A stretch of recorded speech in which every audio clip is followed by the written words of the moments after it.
Welcome back, everybody. Afternoon tea. We had a good last workshop. Yeah, everyone's still got a little bit more energy left for the day, last session of the day. Cool, let's do it. So we have a very exciting speaker up next. We have Wokje. Some of you may have already met her. She is already a lecturer that I know that some of you have been to some amazing classes. She's an environmental psychologist, for those who haven't met her, and her research focused mostly on the human dimensions of environmental change. So a really exciting area, particularly as we're thinking about well-being and thinking about the human element in climate activism and how all those things fit together. So welcome up, Wokje. Lovely to have you. Oh, and a big round of applause. Thank you very much. It's my pleasure to be here. Thank you for inviting me. And it's great to see you all here. I know it's 3:30 on a Saturday afternoon, a sunny Saturday afternoon, which is quite unusual for the Wellington winter. So welcome. It's great to see that. I'm assuming that many of you are at this conference because you have a keen interest to learn more about environmental issues. So I'm going to talk to you a little bit about what I do in my spare time. So my name is Wokje. I'm originally from the Netherlands. I actually, on this day I've been in this job for 10 years. So today is my kind of 10-year anniversary. So I'm in the environmental studies program. And so I'm trained as a psychologist, as an environmental psychologist. And so environmental psychology is quite a broad kind of discipline in the sense that it looks at human behavior as it relates to environmental issues. So in my research, I look at people's perceptions of environmental issues such as climate change. For example, why is it that some people still do not necessarily believe that climate change is real and that it is caused by human activity? I look at things like kind of how can we encourage people to engage in pro-environmental or sustainable behaviors. So that, I mean, I can talk more about what environmental psychology is. I'm conscious of time, but if you have any questions, feel free to come and chat to me afterwards. So it's all about human behavior, people's perceptions, and kind of to come at a better understanding of how people can kind of play a role in addressing the current environmental issues. So the topic of today's talk is around why do our choices matter? My research focuses quite a lot on climate change, but I realize that this conference is kind of taking a broader perspective and is not necessarily just about the climate. And I know you've heard James Renwick, who's one of my colleagues, talk about the climate science element of it. So in this talk, I'm really going to focus on the social and the human element of some of those issues. I'm going to talk about two things. Why do our choices matter? There's some debate around that sometimes. And why is behavior change so hard? So those are the two questions I'm going to try and address. Feel free to ask questions as I go through. I have to tell you probably that I have a visual disability and my eyesight is pretty poor. So I have Holly here to hopefully help me if there's anyone at the back asking a question and I'm not able to see you. So this is a headline from Radio New Zealand from last year when the Intergovernmental Panel on Climate Change, the IPCC, released their latest report on climate change. And there was a real call for people to look at their behaviors, to look at their lifestyles, which, as I kind of hinted at, has caused some kind of stir and controversy because not everybody might agree with this. So I guess one of the key things I want you to take away from this talk is that up until recently, the climate debate has been mostly focused on the science, right? So, and of course, climate science is really important, and scientific findings around environmental issues more broadly are really important. But science alone is not going to save us, right? We need people to, for example, be accepting of policies that are going to help us reduce our emissions. I mean, we talk about sort of, for example, there's the plastic bag ban that has been enforced for quite some time. There's now the soft plastics ban that is in effect from today. But what do people think about it? How accepting are they of these sorts of policies? And sometimes there's research to indicate that some of these policies might backfire. So why do our choices matter? So in 2021, a New Zealand organization did a survey of the New Zealand population to ask people what they would be willing to do to help the climate. And a large majority, 70% of participants said that they would be willing to do something to reduce climate change. what do you think they were actually doing? What do you think was the key behavior, the key sort of green action that people said they took? Does anybody want to take a guess? And so, Holly, here I'll need you. Oh, at the front. That's really good. Yes. What do you think? Drive less. Drive less. That's a good one. That's a good one to reduce emissions. I think there's somebody all the way at the back. Yeah. Use meat space like not when like using food to have a lot of try and like use most meats possible. So I use less meat. Yeah, okay. So food consumption, is that what you're yeah. What do you think? Those are all good ones. What do you think people said they did? I'm going back to the front.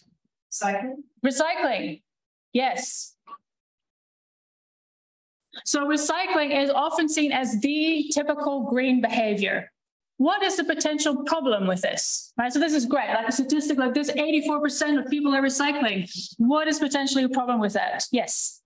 Oh, in the middle. Yes. It doesn't address the base issue. It doesn't address the base issue. Can you elaborate a little? You're on the right track. What are you getting at? When you're recycling, you're only using materials that you've already researched, like society in a way. Yeah. And a lot of the issues come at the very beginning of the projects, like yeah. Yeah. So if I can summarize for those of you who, if I'm summarizing this correctly, your kind of recycling is like a symptom, right? It's actually about we need to actually consume less. If I'm kind of summarizing that correctly. There was somebody else. It could create a completely new problem because some things can't be recycled quickly enough. And so this creates a problem of like recyclable plastic in an area that can't be recycled quickly enough, and it just creates like a new landfill. Yeah. Yeah, that's a really great answer as well. But what do you think happens in people's minds?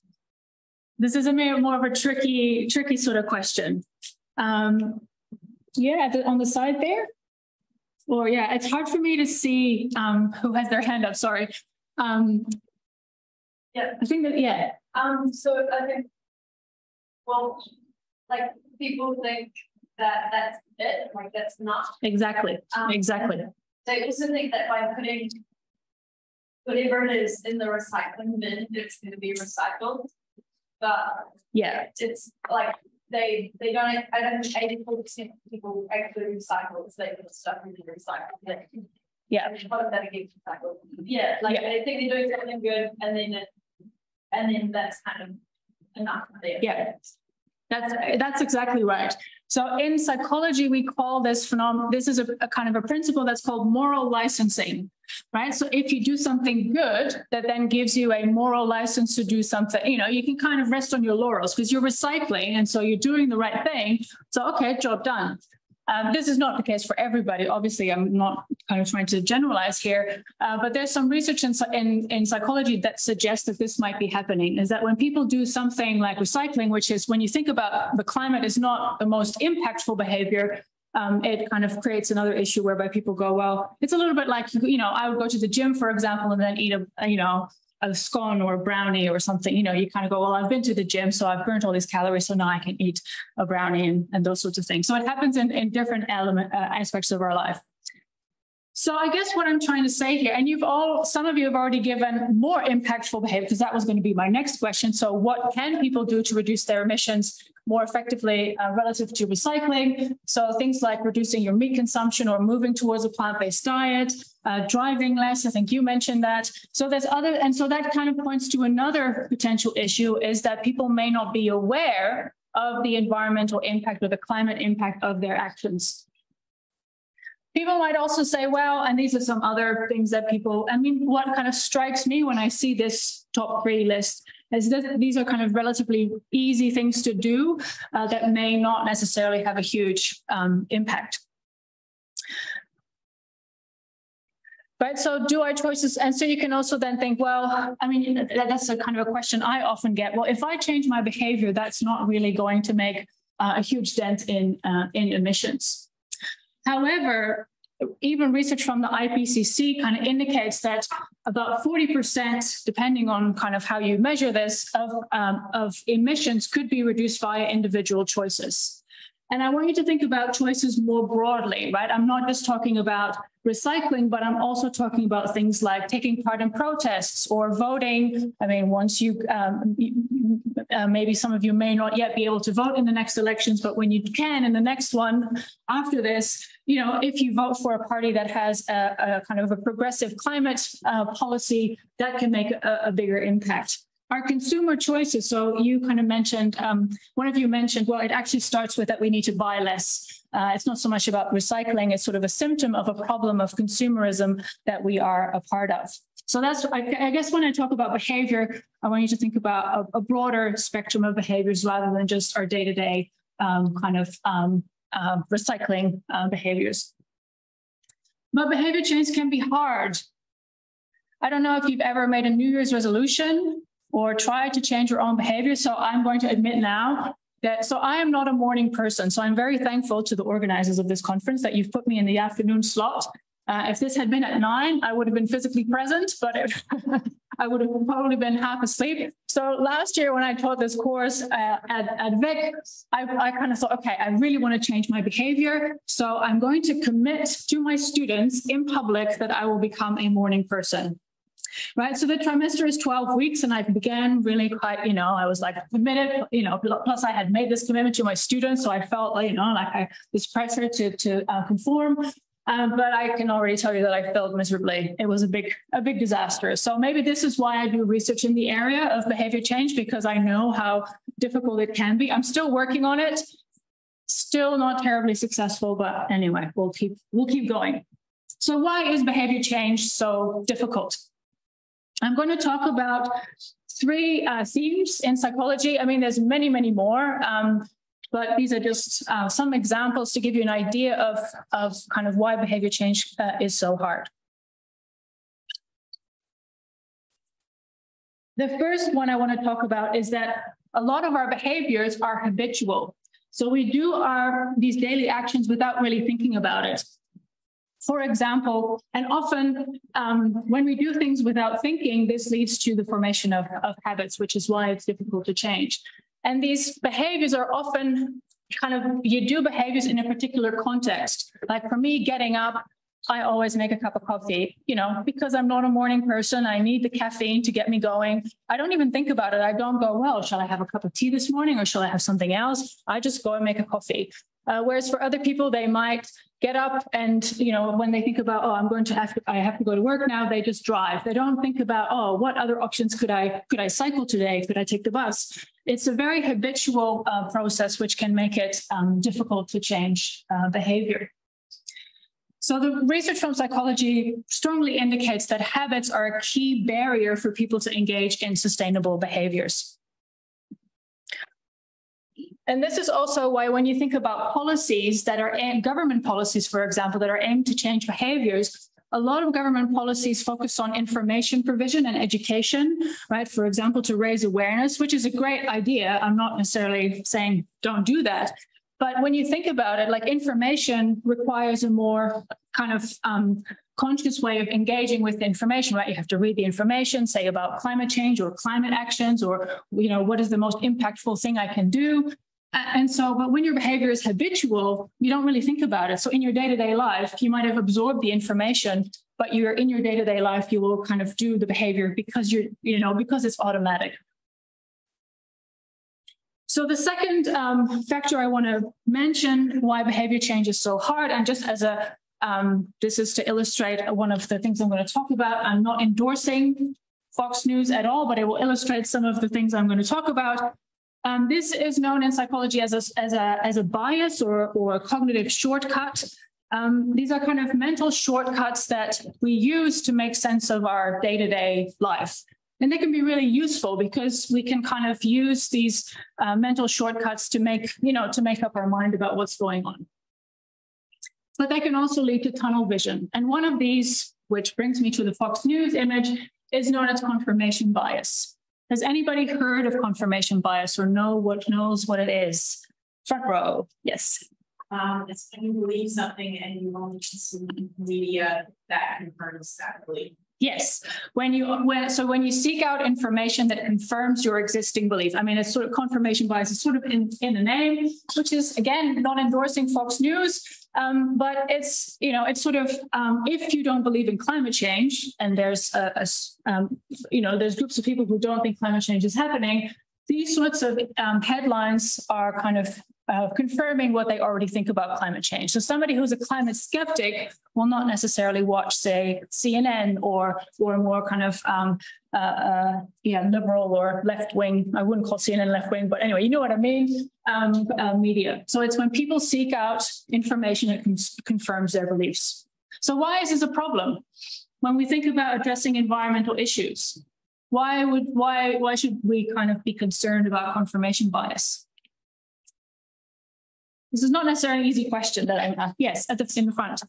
People don't like to engage with information challenge their foundational beliefs. Everybody has a foundational belief that creates them to see everything. So it's hard to attack some foundational beliefs that are either change their entire.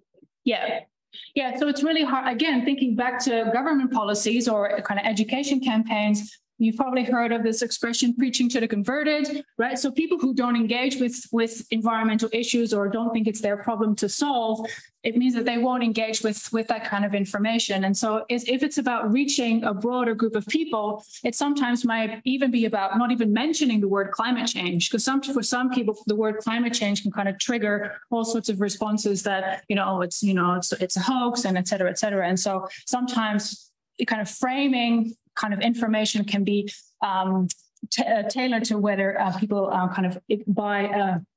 believe in climate change or not.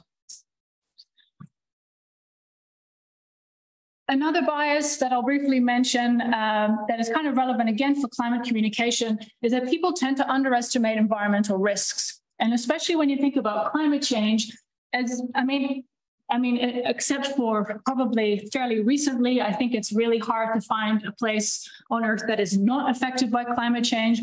Although in some parts, obviously, it's some regions are much more affected than others. But people tend to assume that the impacts of climate change will happen elsewhere and to other people.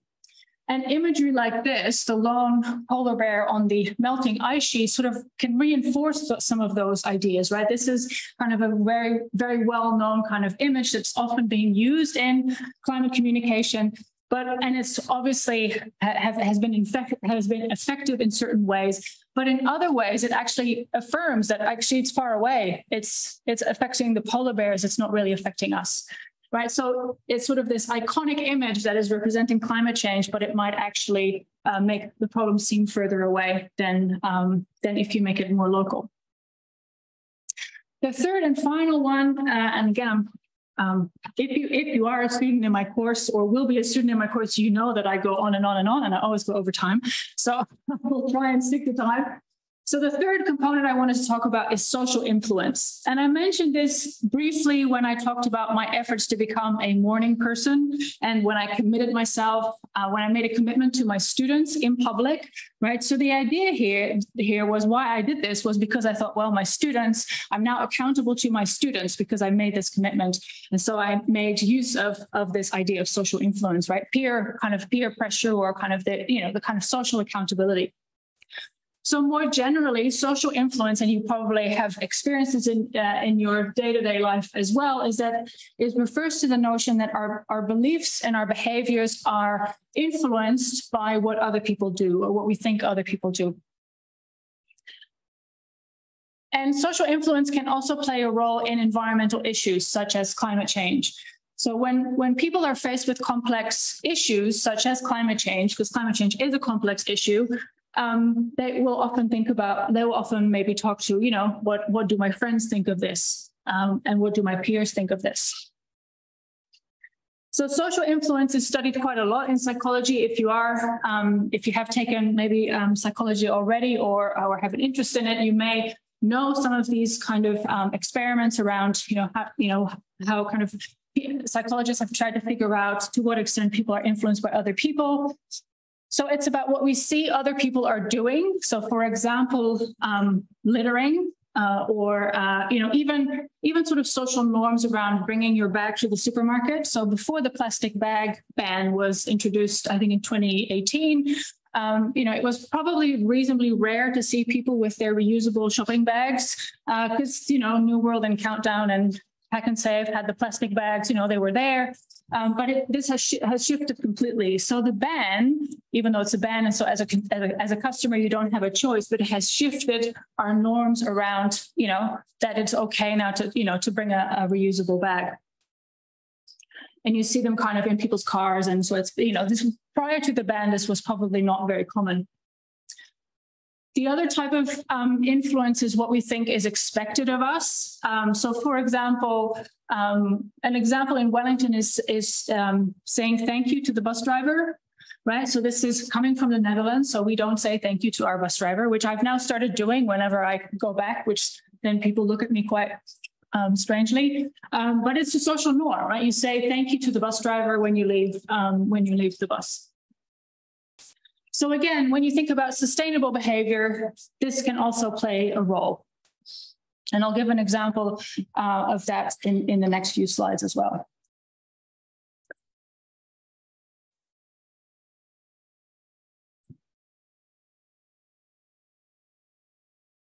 So this is an example of an advert. I'll show you what was. So this is a sign that was placed on a bus stop. And it says, this is the rubbish dropped around this bus stop since Monday. What do you think was what do you think the aim was of this campaign or this effort to, or this sign on the bus stop? What do you think they wanted to achieve? I think there's one all the way at the. People realize that the teachers are conflict in that area. Yeah, especially if they're picking up on themselves. Right. Yes, so that people should be picking up litter. Yeah. Yeah. So to emphasize the problem. Right. So that's I think what they wanted to achieve. This is what happened throughout the week. What is going on here? This is the opposite, like, the sign was aimed to get people to be conscious of the litter around them and to reduce littering. But littering increased. What happened? Does anybody have an idea? Social influence. Social influence, yes. How? I think it's okay to be there since others leader and yes. So and this is kind of what this sign inadvertently did was make it visible that a lot of people are littering. Right. So the social norm, it's sort of like a cue. It's almost, like you sort of, when you see lots of people, I'm kind of calling this, I'm sticking to the example of littering for now. But when you see a lot of litter around in this image, it actually kind of tells people, it's okay to litter because lots of people are littering.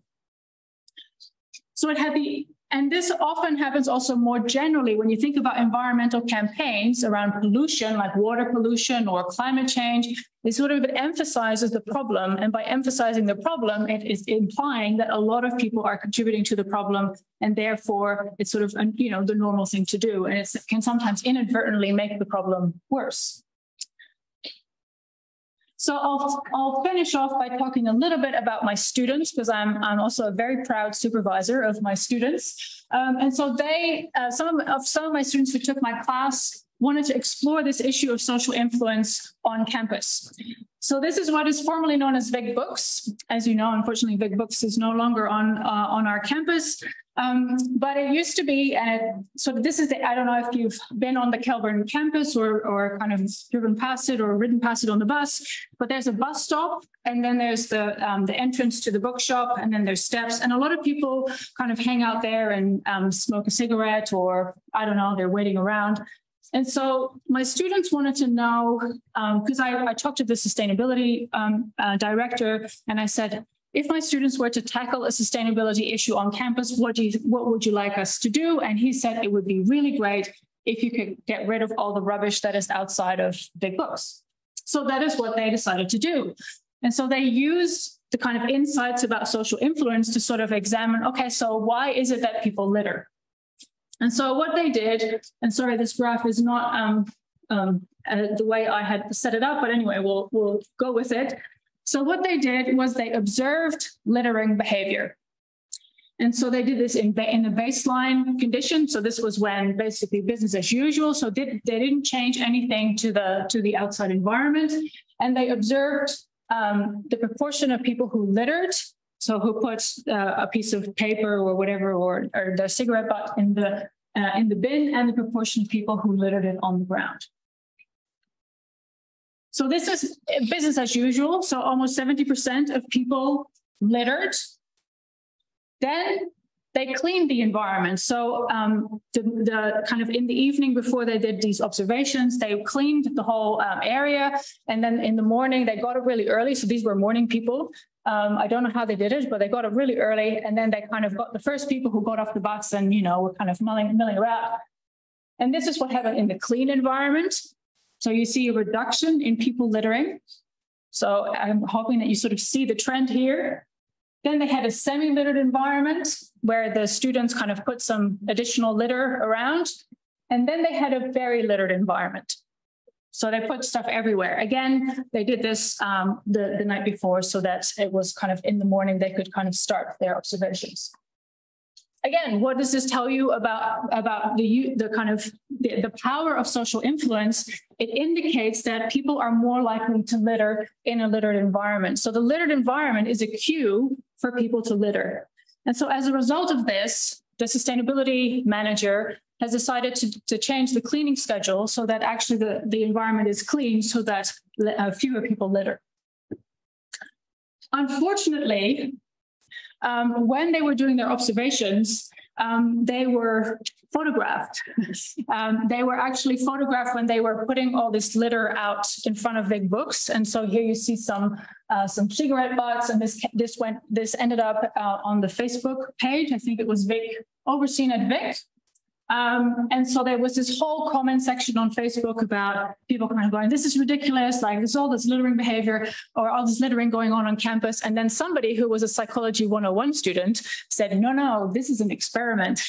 They're trying to find out whether people litter more in littered environments. And so that's when kind of their cover was blown. But anyway, it was an interesting experience for the students to kind of do something that could, a real world sustainability issue, but end up kind of also having to encounter some real world people taking real world photos, putting them on Facebook. So what does this all mean? I've given you really only a snapshot. I mean, there's a lot more I could be talking about. I mean, I gave entire courses on this at Vic, so I've kind of tried to keep it kind of contained to only a couple of factors. But I guess the point I'm trying to make, again, is that it's really important to understand why behavior change is difficult if the aim is to encourage people to reduce their climate and their environmental impacts. I've given you some examples of habits, of biases, and of social influence. Because policies and other initiatives can then be designed to be more effective. Because as I've shown you in the bus stop example, sometimes initiatives or campaigns are launched that have really good intentions and have sort of great ideas, but then they can backfire because they inadvertently, for example, make a social norm apparent that it's okay to litter. And so that's not necessarily what a campaign would want to do.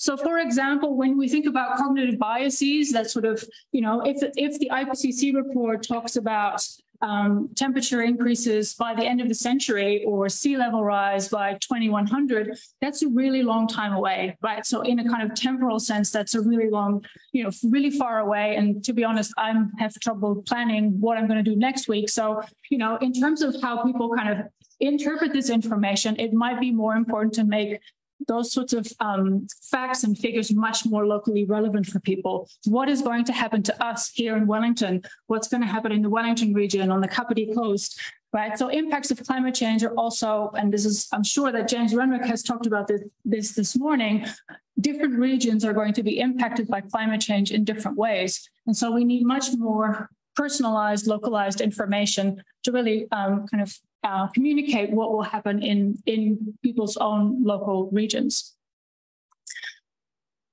And as I also alluded to earlier, a lot of environmental campaigns or climate change campaigns tend to emphasize that a lot of people are contributing to the problem. We're all emitting lots of greenhouse gas emissions, but it actually inadvertently then creates the social norm that it is, that it is okay to. There's always one phone that goes off. It's okay. But now I lost my chain of thought. And so it inadvertently kind of creates a norm that it, actually doing a pro-environmental thing, like, for example, moving to a plant-based diet, it's not necessarily what a majority of people are doing, right? So it's about how do we make something that is, green and sustainable, how do we make that the norm rather than emitting greenhouse gas emissions? So I'm hoping that I've given you a flavor of what I do in my spare time and in my research time, And so it's really about, I guess there's two things. That we need social sciences, not just psychology. I've given you the psychology view of things. There's also sociology and anthropology and other disciplines that really focus on the human dimensions of environmental change, right? It's not just about the science. So if there's anything you take away from this talk, it's that, right? We need social science. And I think employers are increasingly looking for people like, who do work in policy or for practitioners who have some knowledge of the science, but who also understand the human dimensions of environmental issues. So combining those two in a degree, for example, is I think a really great idea. So thank you very much. I hope that that you've enjoyed today. I think this is kind of nearing the end. So I hope you get to enjoy a little bit of the Wellington sunshine before you head home. But thank you so much for listening and for answering my questions, and Holly for pointing me to those of you who were putting up their hands. So yeah, I'm happy to take questions. Thank you. 10 minutes to the question. Oh. Yeah, perfect. Same video, put hands up the microphone.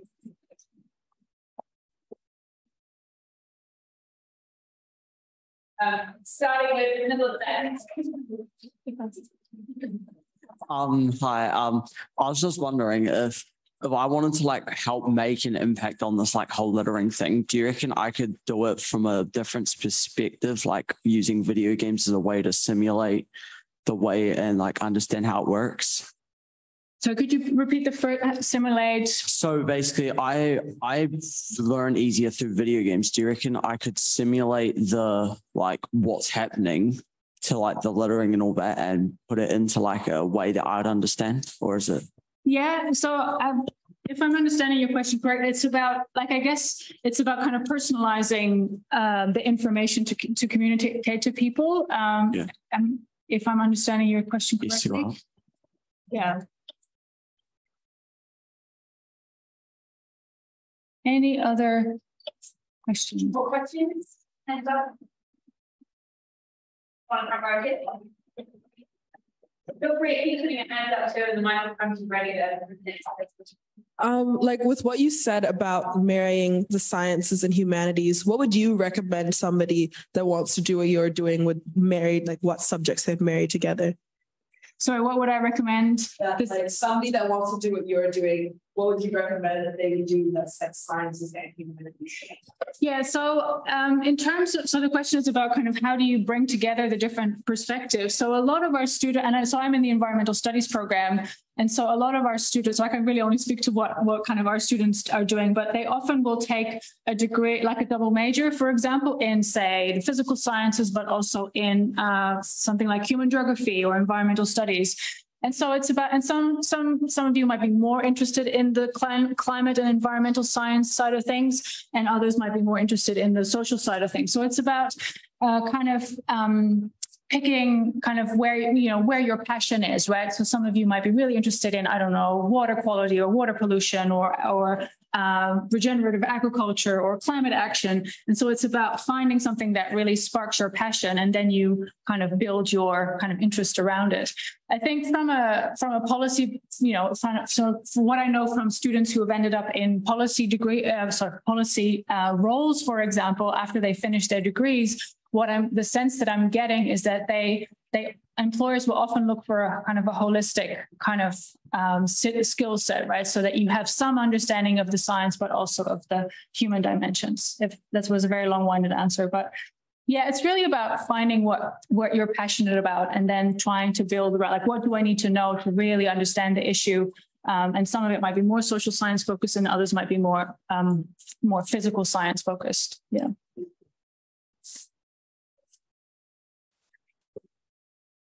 When you spoke, sorry, you talked about how some environmental campaigns might accidentally make the behaviors that we don't want to encourage in the norm.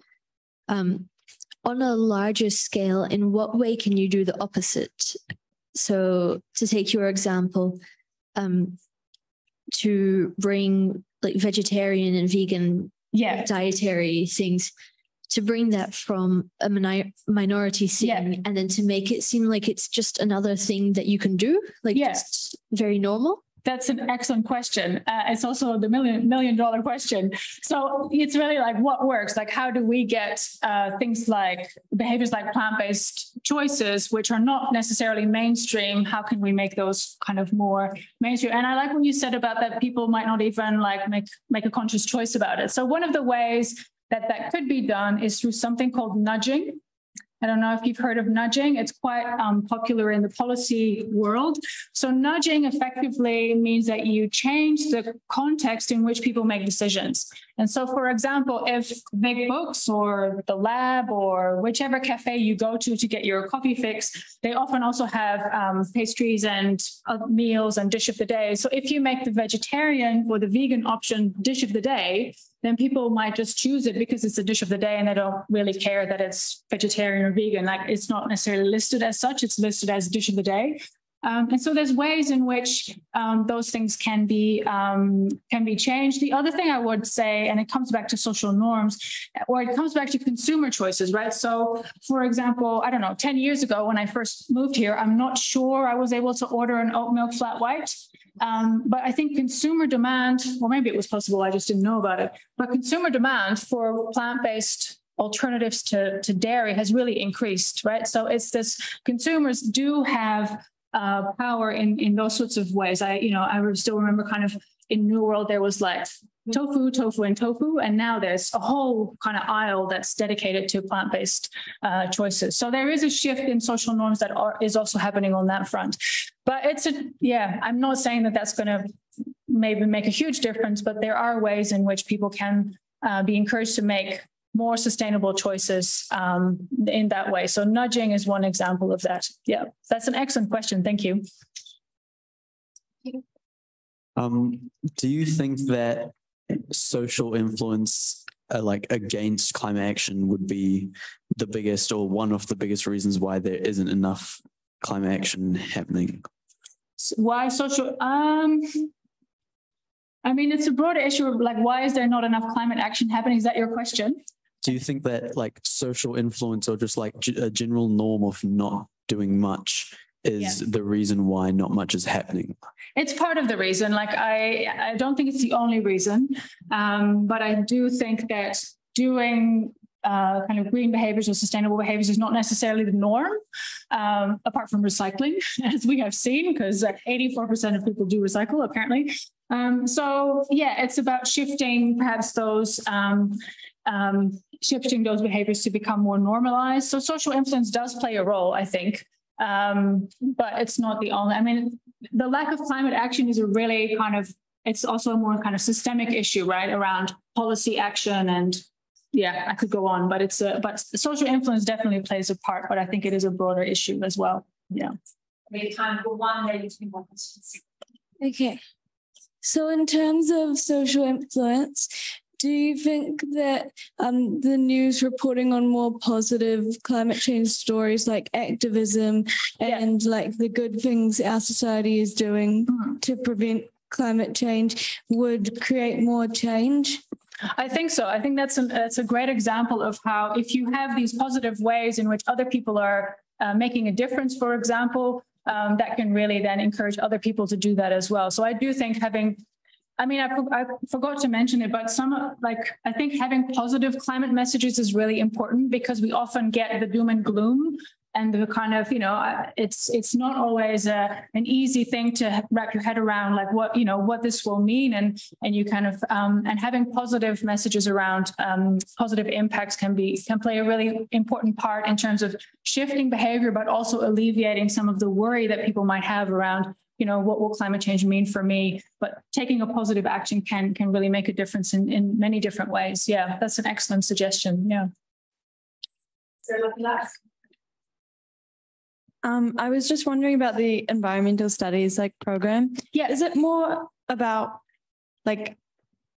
what happens, does it go into how the brain actually works, or is it more about how that influences societies and relationships and the environment? Yeah, so environmental studies is about, so I'm only one part of the program, so my work focuses a little bit on the kind of human side of things. It's not about how the brain works, but it's how knowing what we know from psychology about human behavior and people's beliefs, how that relates to environmental issues. But the program is broader than that. So we also have Amanda Thomas, who maybe some of you have met at lunchtime, who does a lot of stuff around activism and environmental justice and environmental injustice. So then again, it's about kind of how different environmental issues have obviously impact different communities differently. So it really takes a very broad view. So the psychology part is only a small component of the program. So more generally, it takes a social science approach to kind of the relationship between people and the environment, but looking at it from a kind of individual, but also a society perspective. Yeah. Can we squeeze one more in? There's one at the back. Go on. Yeah, since we are talking about human psychology, there's one very important component, which is the rewarding and incentivization. So in certain policies, there are carbon credit scheme and to what's that called? To monetize resources. Yes. So that it will be kind of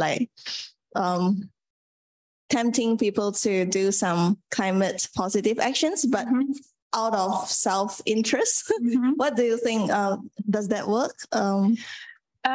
Yes and no. So I guess the broader question is, and I'll wrap it up really quickly because I know you're eager to go, is that so financial incentives can be quite effective. So things like a carbon tax or kind of penalizing certain behaviors can be quite effective, but it can also backfire. So often these have a short-term effect. So as soon as you take the incentive away or the financial kind of self-interest motivation away, the behavior usually kind of reverts back to what it was.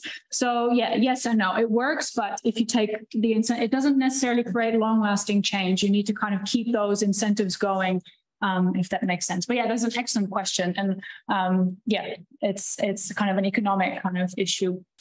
But thank you so much for your amazing questions and your patience, because I know it's probably been a long day if you've been here since 9. You're all morning people. That's great. Thank you very much for listening. Hope you have another excellent day tomorrow. Yeah, it's great to see these initiatives happening, and it's really inspiring to see you kind of working on some of these environmental issues. And I hope to have kind of given you a little bit of a snapshot of some of the work that some of us are doing in the environmental sphere. So thank you so much for having me, and have a good rest of your day. Thank you.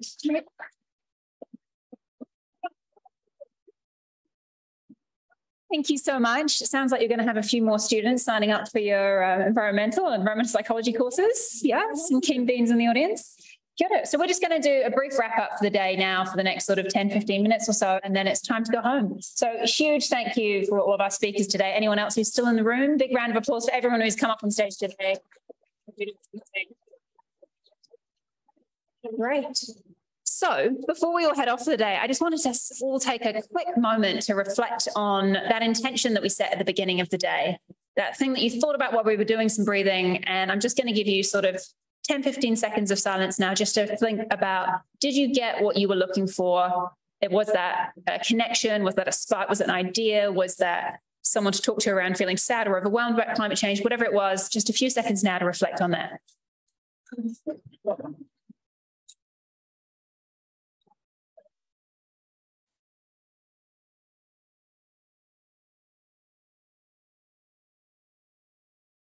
Amazing. Thank you so much, guys. So instead of me standing up here and kind of giving you a wrap up of the summary of everything that you've heard of the day, I'd like to just kind of hand it back to the audience for a second. We've still got our lovely microphones here and just hear a few things from you about your reflections on the day. So I want to hear if you learned something that like really surprised you, if you've made an awesome connection, if you've got an idea that you're working on. I just want to hear like what's buzzing in the room at the end of today that we can then get stuck into tomorrow when we come back and get excited about. Great. Already see some hands at the back. Okay, so I actually met a bunch of yous. It was really good to see, yeah. And I got some good connections, had some good laughs with some people, and made 2 new friends, which was really good. And I enjoyed the fact that I came to this like expecting it to be like, oh, I'm probably gonna sit here and like take notes for my school and be like really bored, but I actually enjoyed myself more than I expected. So I'm really happy. Awesome. That's so great. Thank you so much. Who had the mic over here? Oh, perfect. Yeah, over to you. I thought that it would just be mostly take notes and learn mostly just simply about like, oh, climate change is real, this, and that. But I actually made some good connections. I actually got more social and talked more than I thought I would. And I also learned about in session 2 with activism burnout. I learned about the scientific reasonings behind burnout, and I found that very useful. And also learned about certain tactics and whatnot and why media is important. And I thought it was just really fun. Amazing. That's so great. Thank you. And I want to hear at least one thing about each of the workshops because I didn't get to go to them all. So that's amazing. We've heard about burnout. I want to hear at least one thing about each of the others before we go. Thank you. Or 2. Yes, you did mention the other one there. Great. Who's next? Anyone who was in the food workshop? I didn't make that one. Anyone's got anything to share? Fab. Yeah. I learned that only food waste that goes into landfill warms up our planet from the Kai workshop. Amazing. Yeah. Completely shocking how much greenhouse gas emission comes just from food waste. It's one of the biggest emitters that I almost had no idea about. Amazing. Was there anybody here? We had media mentioned briefly. What about the design thinking workshop? Anyone in that one? Someone was definitely in design thinking. We've got back in the middle. Anyone who hasn't spoken yet? No, over to you again. You go for it. You should probably give me about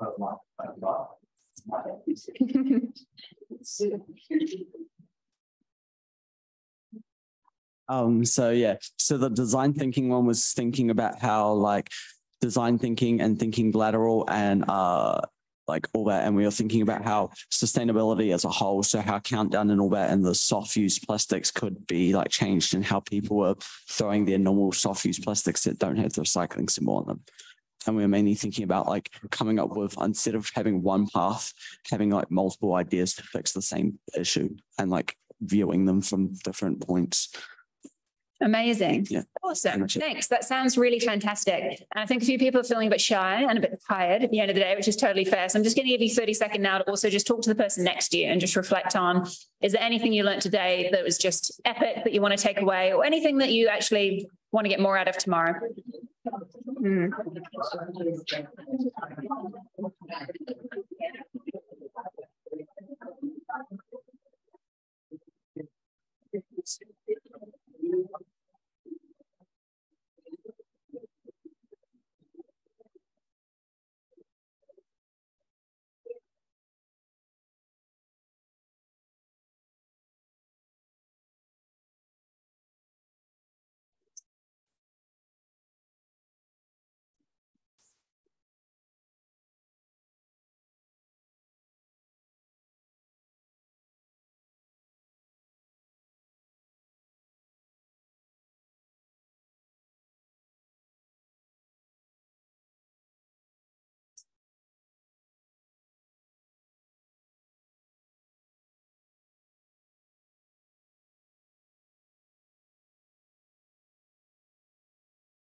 Just bring everybody back now. Hopefully you had a good insight. So good level of chatter. So hopefully some amazing things. That's fantastic, everyone. So I'm not going to make you do anything more about reflecting on today, but what I'm getting from that is that you guys met some awesome people. You learned some cool things. James gave us that great insight into the science of climate change, what is going on behind that, how you can get involved in science communication, how we can bring that into our lives. We had some fantastic different workshop sessions that we all went to. We've just had Wokje's amazing presentation on environmental psychology. I think the nudging behavior stuff just blew my mind. That's fascinating how you can try to get someone to do one thing and create the different effect. And now it's just time to think about tomorrow morning, because this is very important before you head off. We need everybody back here for your sign-ins at 8:30 tomorrow morning, because the buses for your volunteering do leave at 9. So you'll see on your lanyards, you have a little symbol like this, which lets you know which bus you're getting on in the morning.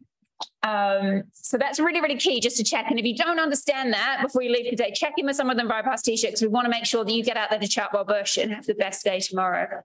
So what happens tomorrow? You come in here, you get on a bus, you go to Chartwell Bush, you do some really amazing volunteering with Forest and Bird. And then, hey guys, just quiet down for just the last second, just so everyone hears us, because it's quite important. Fantastic.